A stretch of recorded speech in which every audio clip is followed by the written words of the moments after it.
Hello, നമുക്കിന്ന് നമ്മുടെ വീടൊന്ന് കാണാം അല്ലേ? മഴക്കാലമല്ലേ, ഫുൾ ചളി നിറഞ്ഞിരിക്കുക. ഗേറ്റ് മൊത്തം ചളി പിടിച്ചിട്ടുണ്ട്. അപ്പോൾ ഇന്ന് ഞാൻ വീട് മുഴുവൻ വൃത്തിയാക്കാൻ പോവുകയാണ്. ഗേറ്റിന് മുന്നിലൊക്കെ പുല്ലൊക്കെ പിടിച്ച് ഗേറ്റിൻ്റെ താഴത്തൊക്കെ ചെളിയൊക്കെ നിറഞ്ഞിരിക്കുന്നത് കണ്ടില്ലേ? വീട് റോഡ് സൈഡാകുമ്പോൾ അറിയാമല്ലോ നിങ്ങൾക്ക് എന്താണ് പ്രശ്നമെന്ന്. എല്ലാവിടെയും മണ്ണൊക്കെ പാറി പിടിച്ചിട്ടുണ്ടാവും.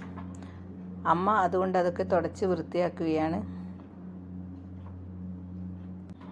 2 സെൻറ്റിലുള്ള ഒരു കൊച്ചു വീടാണ് കേട്ടോ ഞങ്ങളുടേത്.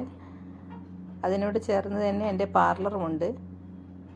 വീടൊക്കെ ഞങ്ങൾ നല്ല ഒരു സേഫ്റ്റി ആക്കിയിട്ടുണ്ട്. കാരണം ചുറ്റും ഗ്രില്ലൊക്കെ വെച്ച്, റോഡ് സൈഡല്ലേ, പിന്നെ നായ്ക്കളൊക്കെ റോഡുമ്മലൂടെ ഇഷ്ടം പോലെ പോകുന്നുണ്ടല്ലോ. അതിനൊക്കെ ഒരു സേഫ്റ്റിയാണ് ഞങ്ങൾ ഉദ്ദേശിച്ചത്.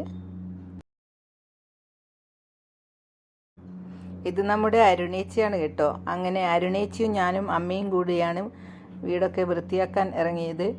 അവിടെയൊക്കെ വല്ലാതെ പുല്ല് പിടിച്ച് കിടക്കുന്നുണ്ടായിരുന്നു.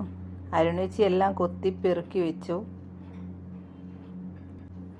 പിന്നെ വളരെ ബുദ്ധിമുട്ടായി തോന്നിയത് ഞങ്ങളുടെ ഗേറ്റായിരുന്നു.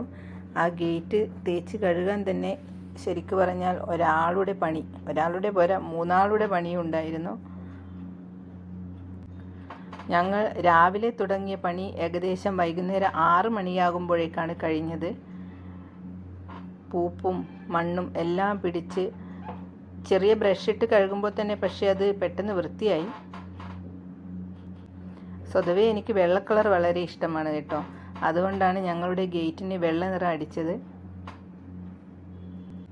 പെട്ടെന്ന് വൃത്തികേടാകുമെങ്കിലും കാണാൻ നല്ല ഭംഗിയായിരിക്കുമല്ലോ. 2-3 മഴക്കാലമൊക്കെ കഴിഞ്ഞിട്ടുണ്ട് പെയിൻ്റ് അടിച്ചിട്ട്. അതുകൊണ്ട് തന്നെ അടുത്ത പെയിൻ്റ് അടിക്കേണ്ട സമയവുമായി.